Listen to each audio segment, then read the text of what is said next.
Bonjour, c'est Isabelle Barbier, orthophoniste. Aujourd'hui, j'aimerais vous parler de l'enfant, du tout petit, qui refuse les morceaux. Il reste concentré sur sa purée. Sachez tout d'abord que votre enfant a jusqu'à l'âge de 6 ans pour faire l'acquisition de la mastication. Aujourd'hui, avec les lobbies et des plats préparés et des petits pots pour bébé, les morceaux sont proposés beaucoup trop tôt pour nos enfants qui n'ont pas encore les moyens de les gérer. Que se passe-t-il s'ils n'arrivent pas à broyer les morceaux qu'ils trouvent dans les petits pots?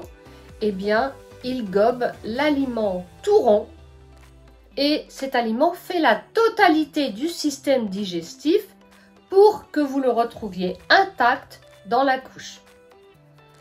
Alors, je vous le demande, à quoi cela sert-il de donner des aliments à votre enfant qu'il ne digère pas, dont il ne tire aucun nutriment?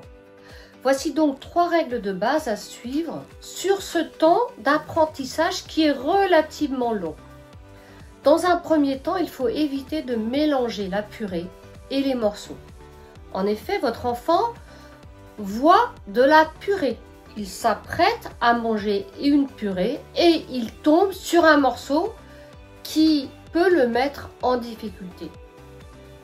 Il suffit parfois d'une ou deux mauvaises expériences de ce genre pour que votre enfant rejette tout en bloc.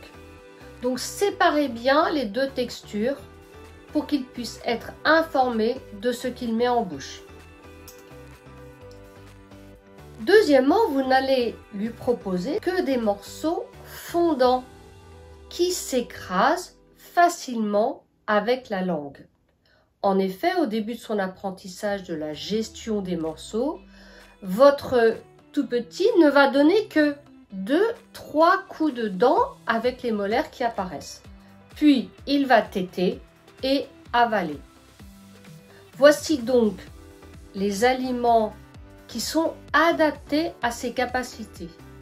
Vous avez donc les légumes cuits qui sont fondants comme la courgette, la courge, la patate douce, l'avocat. Les fruits mûrs comme la framboise, la fraise, la poire, la mangue. Les fromages frais, Kiri, vache qui rit, Samoret, Philadelphia.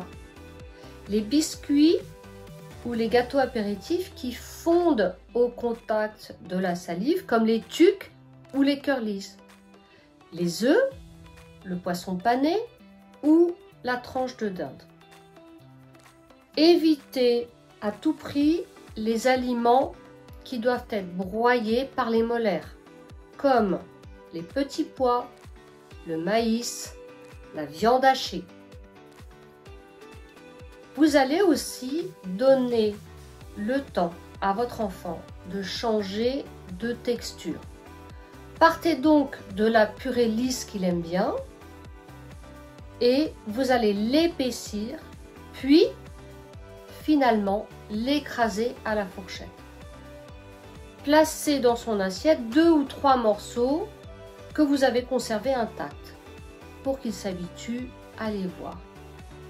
Et il va les découvrir à son rythme. Il faut aussi instaurer les mouvements de la langue qui vont lui permettre de gérer les morceaux qui vont se promener dans sa bouche.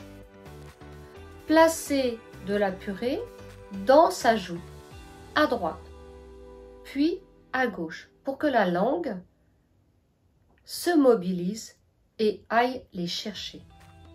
Dans un deuxième temps, placez des morceaux fondants entre ses molaires, à droite, puis à gauche. Donnez-lui le temps d'aller les chercher avec la pointe de la langue. Donnez-lui le temps de les malaxer et de les avaler avant de reproduire le même geste de l'autre côté. Même s'il a un côté préférentiel, comme la plupart des enfants, n'oubliez pas de stimuler à droite et à gauche. Si vous avez apprécié ces conseils, découvrez d'autres sujets en vous abonnant à la chaîne YouTube. N'hésitez pas à proposer de nouveaux sujets qui vous intéressent. C'était Isabelle Barbier et je vous dis à très bientôt.